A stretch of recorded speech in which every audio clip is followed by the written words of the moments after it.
Okay, so let me begin then.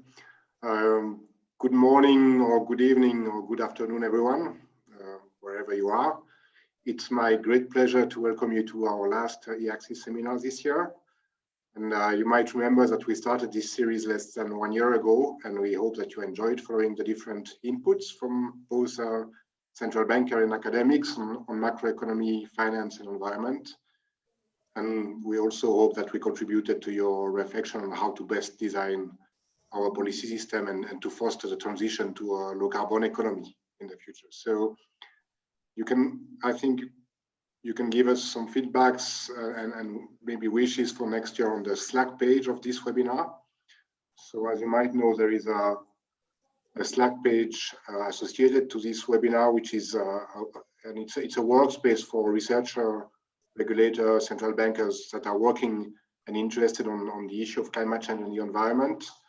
And on this Slack page, you will find updates and of working papers, news, and conferences that are happening around this issue. So I think you can join this Slack page via the link that is posted in the chat, or that will be posted.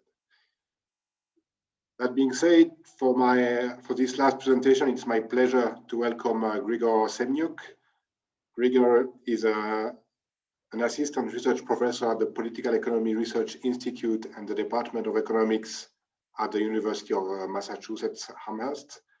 And he has consulted for the United Nations Environment Programme and the UK government on policies, how to accelerate low carbon innovation.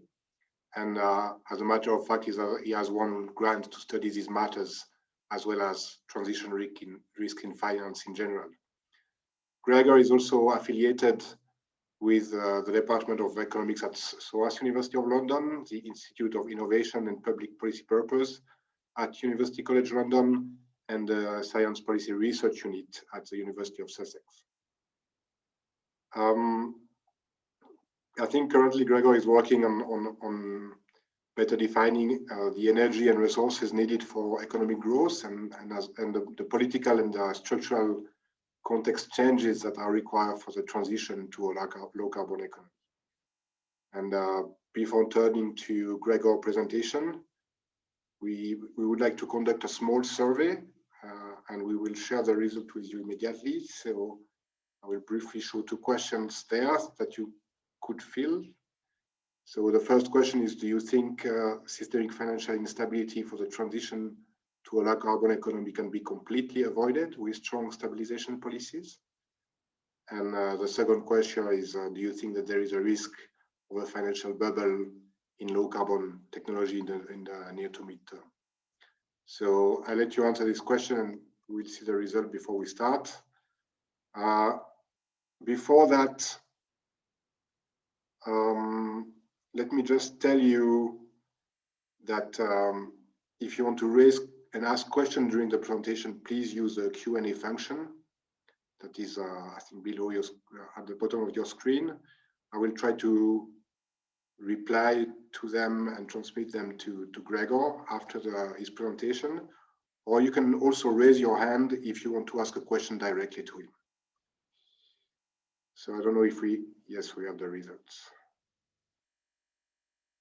So yeah, people think that for majority that we cannot avoid financial instability, and that there might be a financial bubble in low carbon technology. I would rather say that there might be a bubble in the high carbon technologies now, but I'm happy for Gregor to discuss that. That being said, Gregor, we are looking to your presentation. Please, the screen is yours. Thank you very much, Pierre, and also to Anastasia for having me here. I will now first try to share my screen. Hope technology works. Can you see my presentation by any chance? Yes, we can, yeah. Thank you. Fantastic. So let me go right into it. the title of my presentation is Low Carbon Transition Risks for Finance. What does theory have to say? And before I explain to you why that would be an interesting topic, I just wanted to acknowledge that this work is based on work with many great colleagues. In particular, a paper we recently published with Emma Campilio, J.F. Mercure, Uli Volz, and Neil Edwards on low carbon transition risks for finance, which is sort of a review paper of what's out there, and also on the topic of the theoretical foundations of modeling scenarios of these transition risks. The work is also related to a grant from the Natural Environment and Research Council in the UK on financial risk and the impact of climate change with Open, Exeter, and Cambridge universities, where we're doing one of these models ourselves. And finally, I would like to give a shout out to the Just Transitions research at the Political Economy Research Institute, where I now work at UMass Amherst, which looks specifically at the opportunities and challenges for avoiding hardships for workers that are employed in high carbon sectors. So you can check all of that out with the links. And I'm going to talk about basically these three things, where the first point is a bit of a motivation that these scenarios that talk about transition risks are somewhat ad hoc in their theoretical anchoring. And I'll justify this claim in my first part. And then I want to briefly review what theory actually has to say on the transition risks of a low carbon transition. And finally, after concluding that we're sort of talking about a sui generis transition compared to what theoretical and historical literature typically discusses, I'm going to go on a little mapping exercises that looks at some of the ingredients that a more theoretically founded scenario might take into account before concluding with some observations, and also sketching some research questions for academics that would certainly be helped by input and advice from, I understand, the listeners of e-Access. So what are the scenarios that are typically put out by academics, but also reports in the gray literature, meaning they're not peer-reviewed, but they're certainly very authoritative, such as the International Energy Agency, for instance. So I'll give you a couple of examples. One is a recent paper by Fofrick et al. In the Environmental Research Letters, just from August 2020, fresh off the printing press. And they estimate that coal power plants, on average around the world, are projected to retire 1 to 3 decades early when meeting Paris-compliant climate targets. And to quote the authors, could result in the loss of trillions of dollars of capital investment and future returns, and perhaps even jeopardize the stability of financial systems. All right, so we have a very sophisticated literature estimating potential stranded assets. This particular one doesn't really care to quantify the exact dollar result, but there are certainly ones that also give a monetary estimate of these stranded assets, but it's a typical specimen.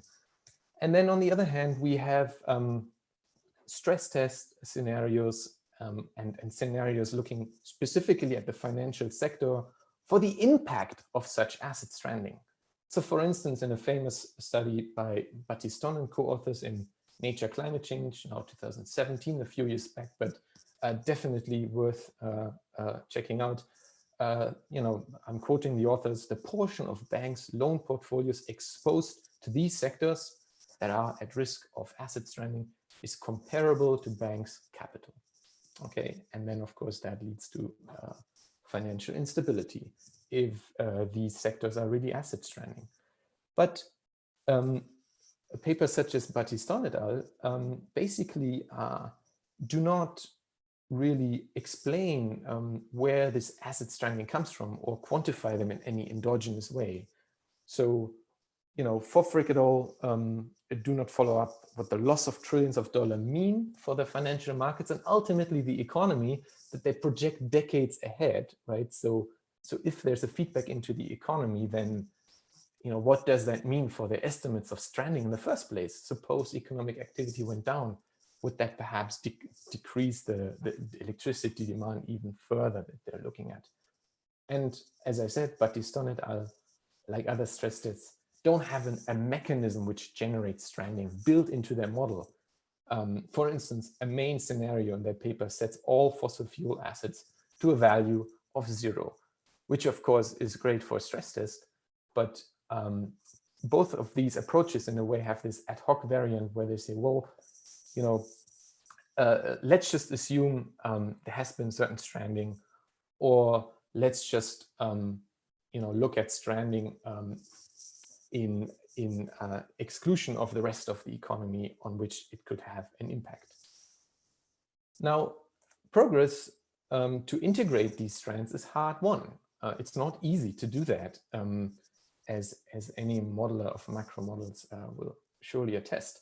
I want to highlight the study by the De Nederlandsche Bank, the Dutch central bank, that reports a stress test for the Dutch financial system that is endogenous to the economic dynamics that they model in the NIGEM multisectoral macroeconometric model.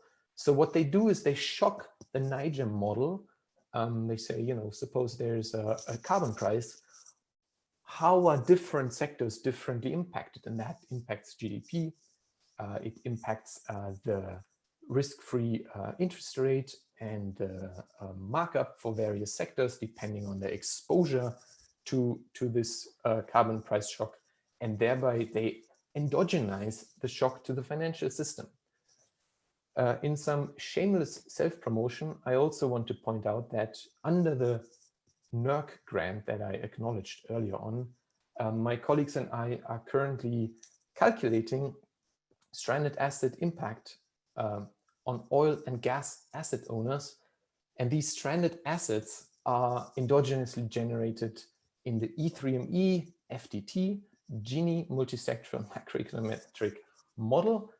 And we also feed these financial repercussions back into the real economy to have this closed feedback loop. But it's not easy to do that. So there are good reasons why one would want to focus on some aspect of this. And of course, there are other efforts underway. But one question that arises is whether it's only that it's difficult to build a complicated model in many dimensions, and perhaps some of you would also say that these very high-dimensional models are difficult to understand, and so it's better to stay with simple, analytically tractable models. But the question is, are these models even there? Is this integration of asset stranding and financial and real economy dynamics theoretically well understood? That would certainly help make these comprehensive scenarios. So with this sort of motivation that there are lots of kind of partial modeling exercises, but typically nothing that integrates at all, I now want to review what theory actually has to say. And that leads me to my second part. So let's first think about what a transition actually is. I would like to say that, or define the transition in terms of structural change. And structural change implies that some parts of the economy grow, others decline.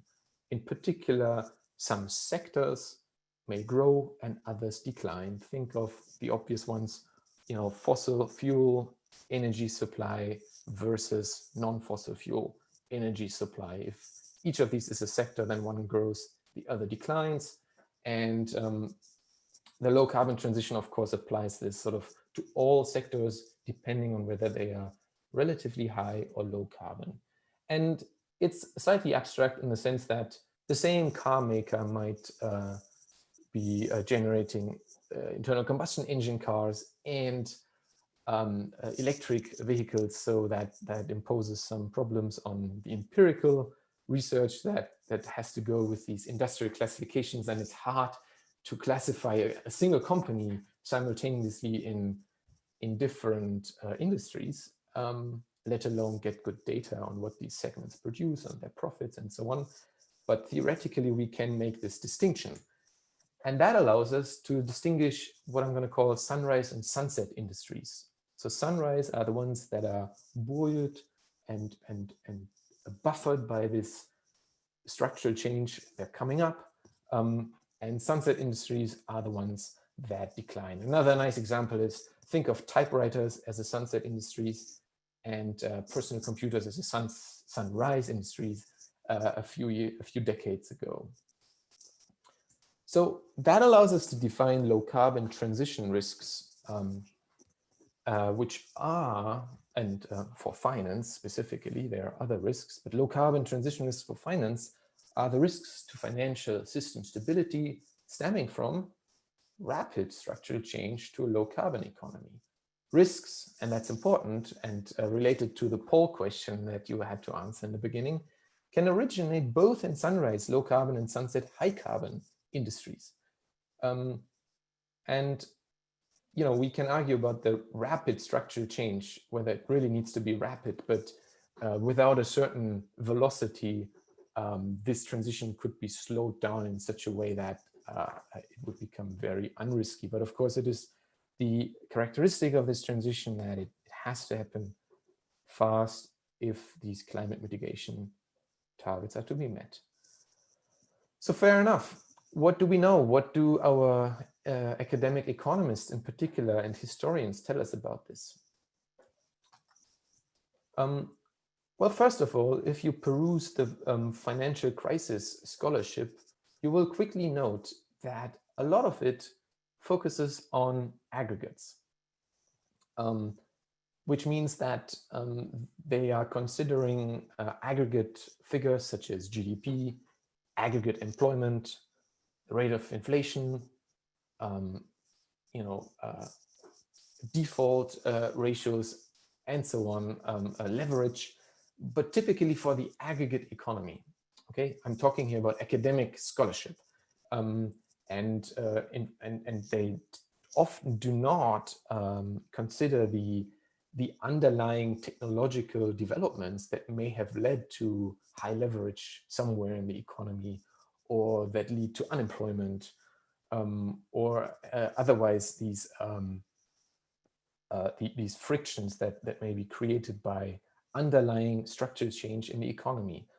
And that's perhaps somewhat of a legacy from Keynesian macroeconomics that, of course, had as a goal to understand what happens in the aggregate of the economy, and was concerned with the level of output in the aggregate, with the important insight that what happens at the individual and perhaps even sectoral level needn't be the same as what happens to the aggregate. And so the economy is a complex system, and you have to sometimes study it at the aggregate level. But perhaps as an unfortunate byproduct, a lot of scholarship that appeared after that has sort of looked at this aggregate level. And also, if you read a financial history such as Charlie Kindleberger, he would talk about the tulip mania, and clearly the tulips are a particular sector in the economy, but he would sort of start that there is a tulip, there's speculation with tulips because of certain circumstances, and then take it from there for the aggregate economy, but doesn't really further elucidate the technological change that may or may not have happened to generate this mania. On the other hand, financing innovation, which we could reasonably expect also to talk about this, tends to examine micro and sectoral level problems. So what is financing innovation? Well, it's the problem that if you want to come up with a new product, such as maybe electric vehicles, you need a lot of money to back up your research, development, and even much more money to demonstrate the technology at scale, to roll it out. Some of you may actually be practitioners in offshore finance, which is probably some of the largest capital outlays for pretty high risk demonstration or early deployment, nth of a kind deployment projects. But here the focus is definitely on how to generate the money for these innovative technologies, but not so much what a certain amount of financing or absence of financing could mean for the aggregate financial stability. And multi-sectoral business cycle theory is somewhat at the intersection of these two research programs. Multi-sectoral, you already heard it in the first part, is really, it considers the economy as a sum of sectors that are producing different sides. It's very much production side oriented because it has this complicated input-output structure. And in theory, at least, it's easy to trace what happens to individual sectors and link them to financial outcomes.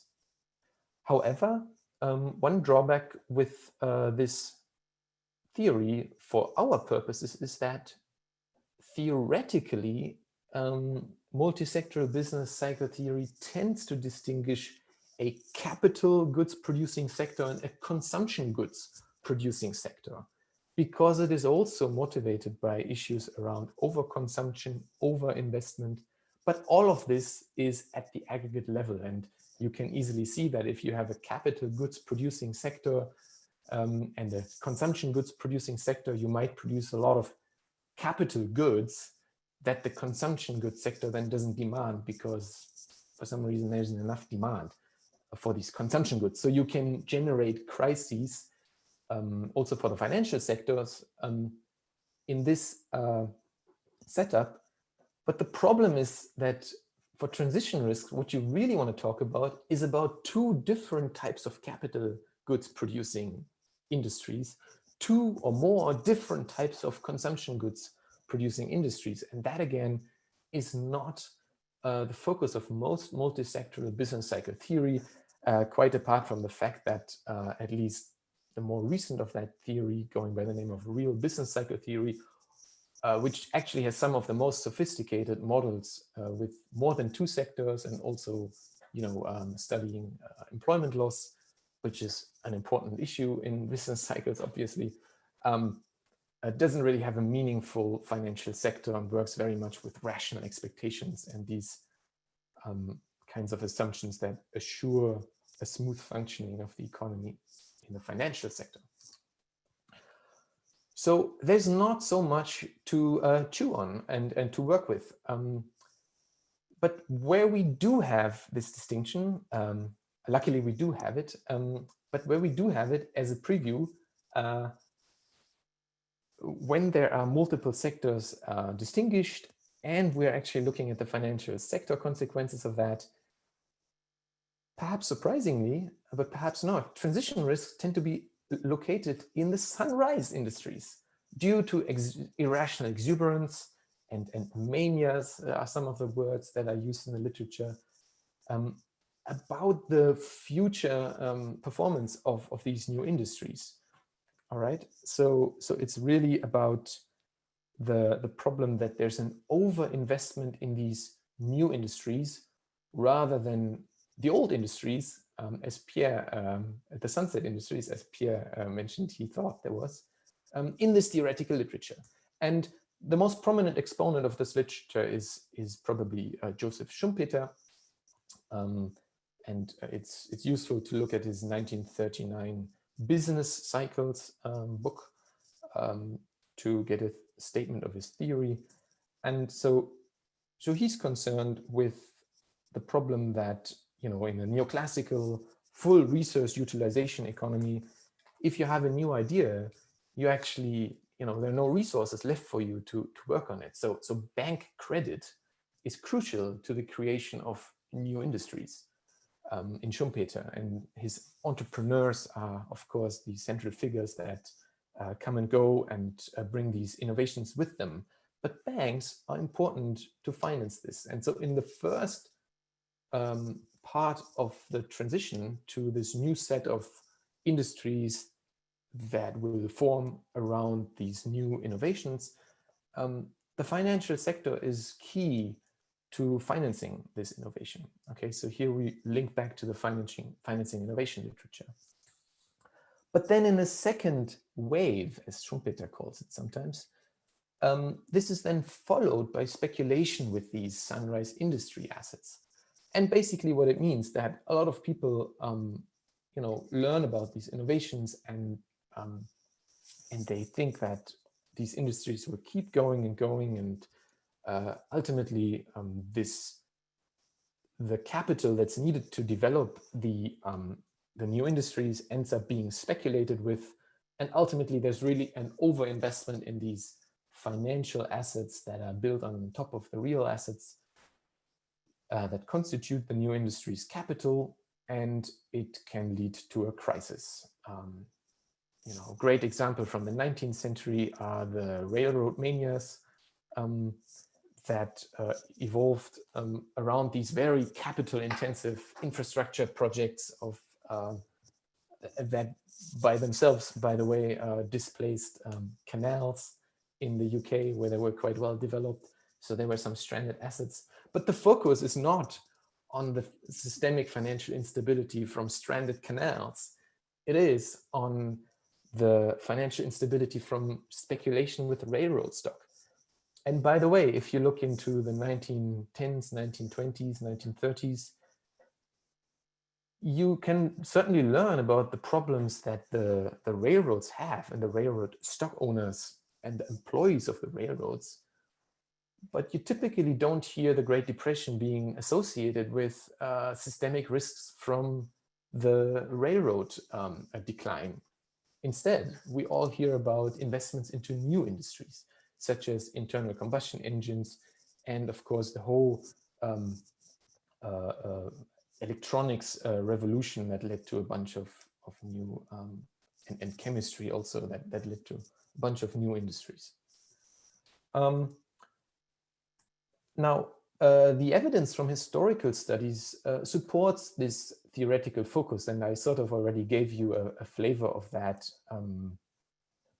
by talking about these historical crises. But to give you one more example that most of us will have lived through, which is the dot-com bubble, which is even named after the new industry that caused it.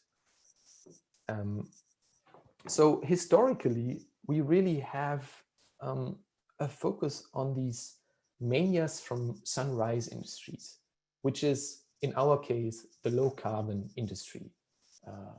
Low-carbon electricity, low-carbon other energy supply, and increasingly low-carbon end uses, like, for instance, electric vehicles and heat pumps, and so on and so forth. Okay, so all these electrified end-use devices that are compatible with low-carbon electricity mostly. As a consequence, sunset industries as triggers of financial instability are less understood. It is, of course, understood that if you have a bunch of financially very fragile sunset industry actors and you have a financial crisis, that these are likely to go bankrupt and exacerbate the downturn. That is understood, but you need some sort of an onset of this financial stability for this to happen. And that we don't see in the sunset industries discussed. In fact, Schumpeter explicitly says in his 1939 book that any disruptions in those sunset sectors are never strong enough to disrupt the aggregate economy. They're always confined to this sunset sector with its losses, with unemployment, but just not with this financial instability at the system level. And so if we want to study sunset industries, we will have to look around for a different crisis model. And indeed, in the current transition, I may not have to say this to the current audience, but there's an agreement in the literature of a gap in low carbon investments. So it's quite the contrary. There isn't any talk. Certainly not in academic circles about risks from manias in sunrise sectors. So the focus here is exclusively on the risks from sunset overinvestment, and that already goes to show why the studies that I reviewed in the first part of the talk, don't have a lot of theoretical material to base their scenarios on. I'm seeing some activity in the Q&A. Pierre, I assume that you're taking care of questions, and interrupt me if anybody wants to ask a question. Yes? There are a few questions that belong to after the presentation. Okay, great. Thank you.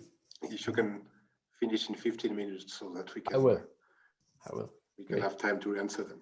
Okay, thanks. All right.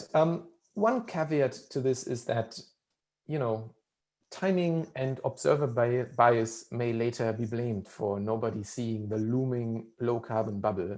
After all, who predicted the 2008 financial crisis in 2005? Some people did, but most of us didn't learn about their predictions until it was a financial crisis. And, while that may explain part of this neglect, it also seems true that ramping up investments to close this gap are fully in line with expectations about climate policy, technological change, and consumer preferences.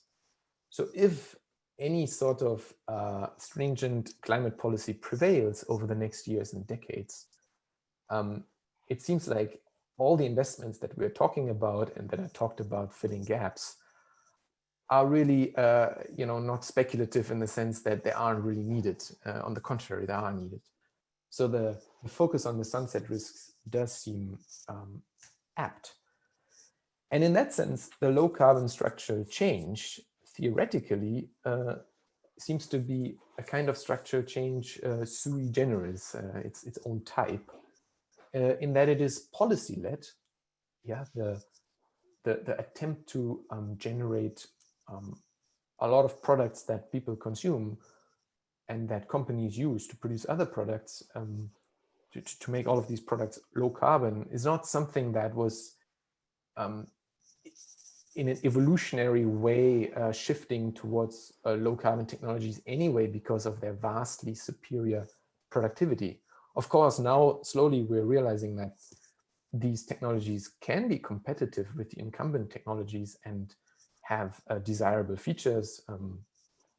Certain end users are certainly more efficient, and anybody who drove a Tesla car, I have no investments in Tesla, but anybody who ever drove in a Tesla car was probably surprised by the fast acceleration that this car can do. But this kind of technological change wasn't already sort of in the cards because of these entrepreneurs that were tinkering with these things at a massive scale and really had these innovations that made gas and oil and coal powered products obsolete.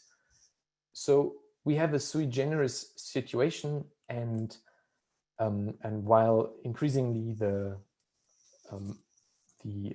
path dependencies of technological change make it much more self-reinforcing, and therefore also these transition risks imminent, in that more and more people may realize that their high carbon investment may not be worth as much sooner than they thought. We just don't have these wonderful blueprints from the last 20 financial crises or averted financial crises to think about this. So I want to spend the rest of my time to briefly think about what is involved in these transition risks, and humbly present to you a framework to think about this, which looks like this and is very complicated, but I'm going to go through it with you step by step. So the first step is to look at the drivers. I already mentioned them. Mitigation policies, technology, preferences all drive these transition risks as they're driving the transition. and they act singly, but also they may act on each other. For instance, a change in preferences and demand for something may spur technological change because of economies of scale and learning by doing. And then these cumulative effects on technology may again impact all the other drivers in that politicians and policymakers realize they actually can set a much higher target for something because it doesn't cost them as much as they thought just a year ago. And so there's a complex interaction in this first box, but all of them together generate economic costs. And they are, of course, the stranded physical assets, most notably in the fossil fuel supply sector, but really in any sectors that are pretty reliant on on high carbon inputs, or that their products are used with some other high carbon products. And they may generate unemployment. There's also a revenue and profit loss, which is different from stranded assets in that it impacts current cash flows as opposed to the present value of future expected cash flow. And we have income loss, which is of course a consequence of unemployment, but also of the reduced dividends and perhaps default on loans that rent payments that certain incomes were individuals were relying on for incomes.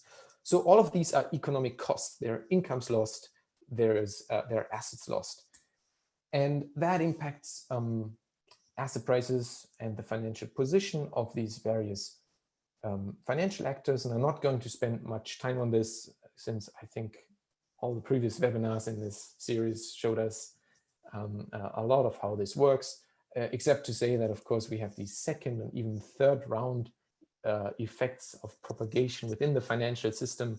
So once these shocks here are high enough to destabilize part of the financial system due to its interconnectedness, this could be amplified quite a bit within this sector. And all of that ultimately feeds back into the real economy. And so, we have companies that may be prevented from investing due to credit constraints, or that don't want to invest anymore because of negative expectations about the future. They also may go bankrupt. Households consume less, and there may be lower residential investment and over-indebtedness. And the governments almost automatically incur higher budget deficits from unemployment and the automatic stabilizers that kick in. But governments may also experience higher cost of debt and higher risk of default. And so all of this ultimately leads to a loss in aggregate demand, and hence a drop in GDP. Here we are back to our Keynesian model at the aggregate level. There is certainly a propagation effects going on within this real economy, but the lack of demand also imposes higher economic costs. It may also impact drivers. For instance, as we have seen with the Spanish government and its solar energy subsidies, they were actually revoked later on because of the pressures on the Spanish government to balance its budget. So these kinds of effects might be there, but there may also be other effects. For instance, right now, the COVID crisis appears to be giving a boost to low carbon energy because it performs better under the current conditions than its competitors. So it's very unclear how exactly this driver will feed back. But the main message from this map is that there are really quite a few pieces in the puzzle that, if they're all adequately considered, make for a pretty difficult to understand structural change. And the challenge is really for models to be aware of these factors and to pick those ones which are really salient to understand for one's purpose. And so I'm concluding with, some reflections and some research questions. So one thing to note is that the impacts are likely felt unequally. The framework didn't distinguish income quintiles or countries, but obviously fossil fuel producers and exporters are particularly poorly equipped to deal with these shocks. There are multiple potential transmission channels, which has the potential to surprise, so it's hard to cover all one's tracks. To give you one example is that, so the loss of income and perhaps combined with a carbon price impacts poorer households much more strongly than richer ones, partly because of their more fragile balance sheets, but partly because lower income groups spend a higher share of their incomes on high carbon goods. So unless this is combined with some sort of a redistribution, this may lead to defaults of households on their mortgages, for instance. And then, this is a completely different type of crisis than we would expect in relation to this low carbon transition risks. And we also see that macro stabilization policy, in particular fiscal policy, can counterbalance the effects in the short term, as COVID-19 responses show. There's a certain parallel between COVID-19 shock and transition risk shocks, in the sense that supply chains are disrupted and relative prices of inputs may change. If you think of a hefty carbon price increase, for instance. And finally, the medium term could see low carbon sunrise industries carry the economy and the financial system, in the sense that there are enough investment opportunities there. Some research questions that are certainly preoccupying academics is that how to translate asset shocks into stock and credit market reactions and quantify that, and how to translate these reactions back in terms of GDP changes, employment and inequality, and ultimately also into transition drivers. That's a pretty difficult thing to do, and the best guide is perhaps history, to look at how past transitions, how aggregates reacted one to another, but I think practitioners could probably help academics here often to get the facts straight. It's also a question of how to integrate sunset risks into business cycle models, and multi-sectoral put-to-clay models are a likely candidate. And finally, the question remains, are sunrise industry risks really irrelevant? And is it prudent to ignore them right now? It's just a question that is thrown up by this theoretical framing, and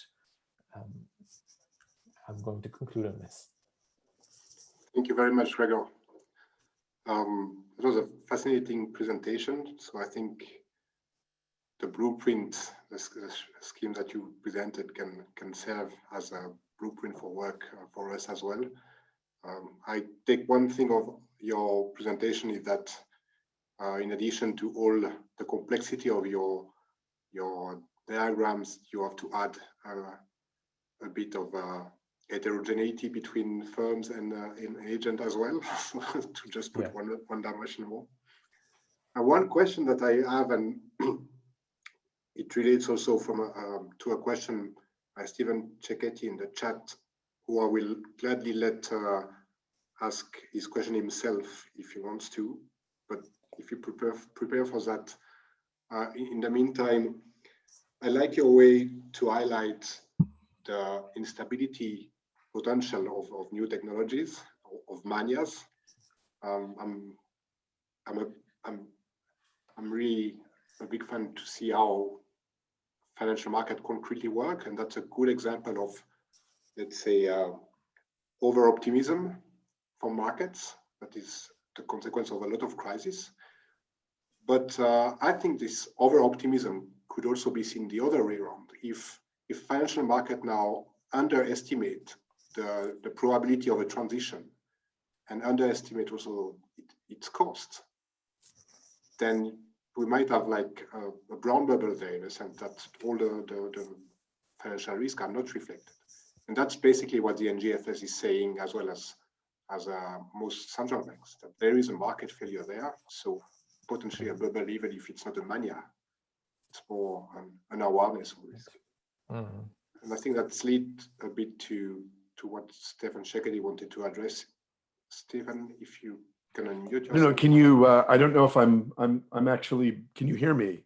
We can Okay, hear you, great. yes. Yeah. This is really fascinating. I think that I mean, my reading of what you're doing is you're trying to apply macroeconomic modeling technology to the issue of climate change. But there's a tremendous literature on the issue of technological progress and how technological change affects things. So we have I mean, dozens of huge technological innovations that have created enormous amounts of sudden depreciation in existing assets.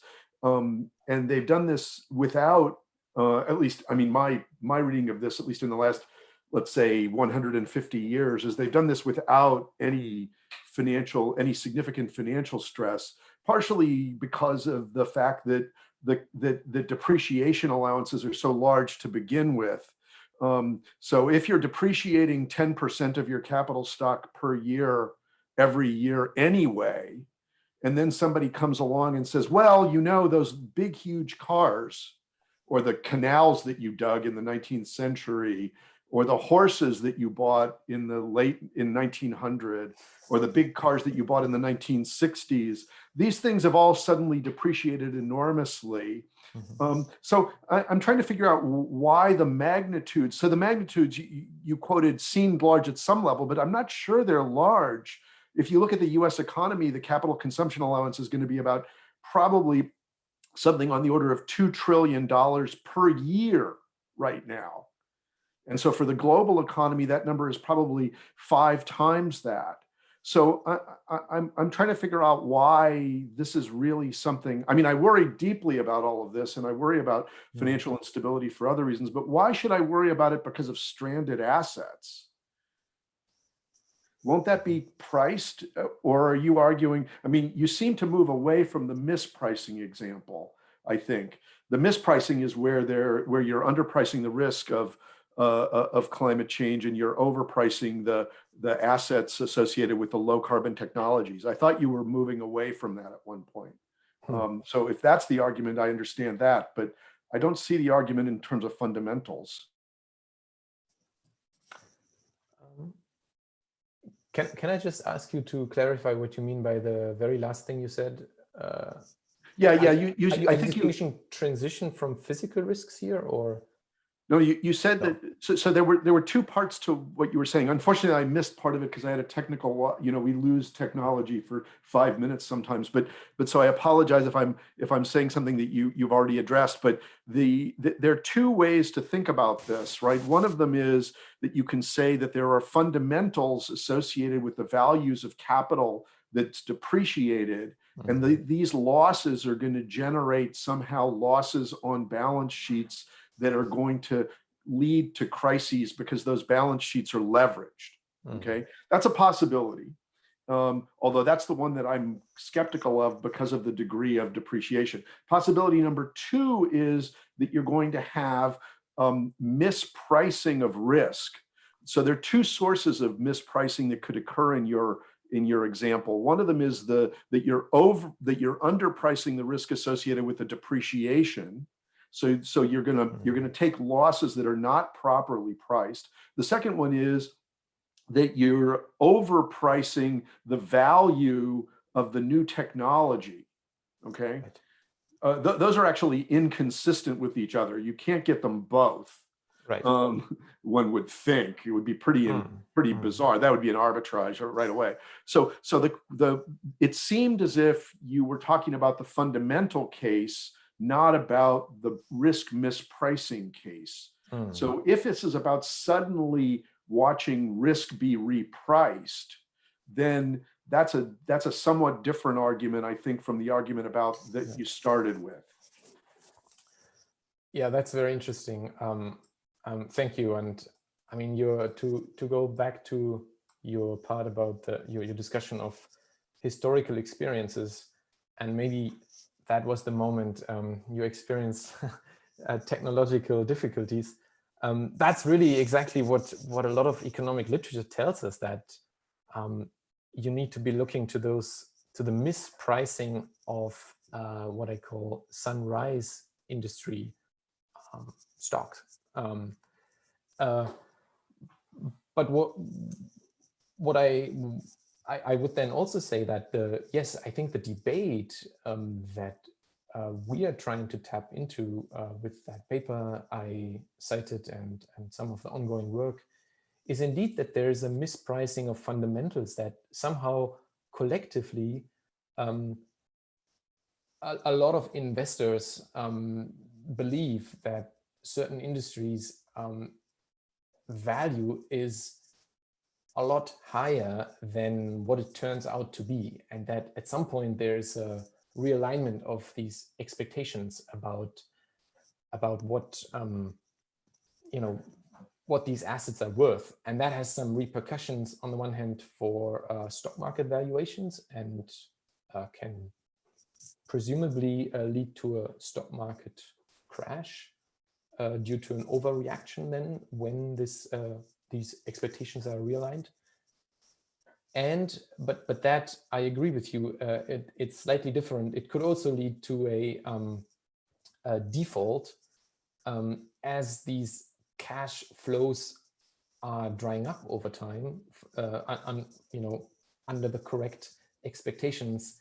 But lenders may have given very large loans to those companies that under a different set of expectations, and that can lead to a default.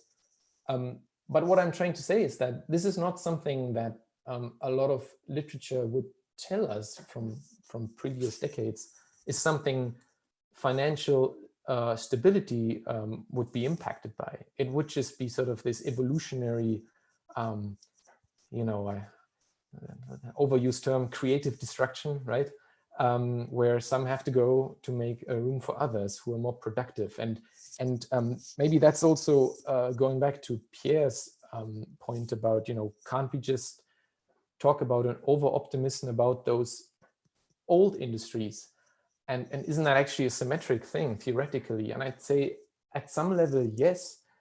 But I think the problem for us, if there is really such a bubble with systemic repercussions, then the problem is that unlike in the Schumpeterian situation, there isn't this amazing new high growth industry that takes us all with it.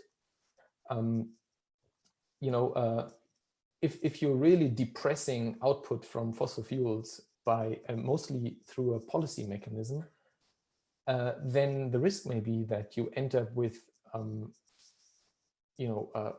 failure in that sector due to changes in relative prices ultimately. But without these tremendous investment opportunities elsewhere that theory tells us, it's kind of an unfortunate byproduct of an otherwise really positive prospect that there might be a financial crisis. But otherwise, life is good, right? If you look at Carlota Perez's work, she talks about golden ages that then ensue after these financial crashes that are really just an interlude. But it's very interesting to explore the symmetry of this. And I hope I also reacted to Stephen's great question. And I can only also refer to our paper, which I would love to hear your feedback about whether we're missing out on literature there. I mean, I think what is key, as you say, it's a symmetric problem. And what is key is how, what do you say, misvaluation there is, either on the upside or on the downside. And that presupposes that there is a market failure there, basically. Mm-hmm. And that's what can trigger mania bubble or downward correction if you on the asset side. I think what is striking here is that all the NGFS and central banks do warn from an over-optimistic market on transition, and they are worried by that. So they seem to be a market failure there. On the other side, is there a green bubble? As you say, that's I mean the NDFS say that the overestimation is like the transition risks are foreseeable and forecasted, but there still is a market failure. The opposite for the green bubble, isn't it like normal economy? That's something that markets are used to deal with. Look at the best perspective, and that's not so much different from a central bank perspective. It's just market functioning normally, with the possibility of green bubbles. But that's what markets are good. What Schumpeter is saying. Whereas for the other side, it's sizable shocks. It seems to be a market failure, and it's foreseeable. So I think prudential authorities, they have a role to play in a sense. Yeah, it's good that you remind us that these sunrise bubbles are something that people have experience with and something that can be dealt with one way or another. But of course, I think the reason why I raise it is partly because that seems to be the primary concern of the literature, and partly because I think it's just something to note, perhaps. In my reading, the whole financing low carbon technology literature is very much at this micro level. We have a bottom-up model. We compute how many power plants we need, and we compute the investment of that, and then we see that some are missing. So we need to incentivize investors to go into this sector as opposed to that one, and mobilize institutional investors and generate new financial products that allow them to actually invest at scale. I think that's mainly the discussion here, and it's just interesting that it's not yet percolated through this. At least in academia, I hear you that central bankers are talking about that. So that's a relief.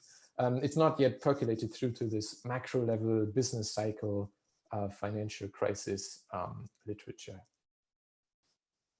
But clearly the overriding concern is what happens to those high carbon assets that are sitting around and becoming increasingly incompatible with low carbon pathways.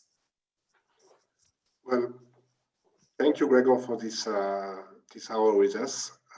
It's, as I said in the beginning, the last webinar this year, but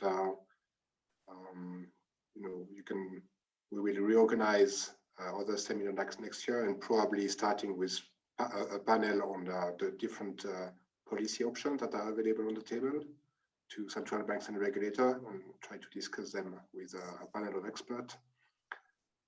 You can always keep updated on the Slack webpage, and if you would like to continue the conversation with Gregor, I think he will answer for the question on Slack if you want to ask him directly right now. I hope I'm right with your time schedule, Gregor. and that being said, let me thank you again for joining us, and we see each other next year. All right. Thank you very much.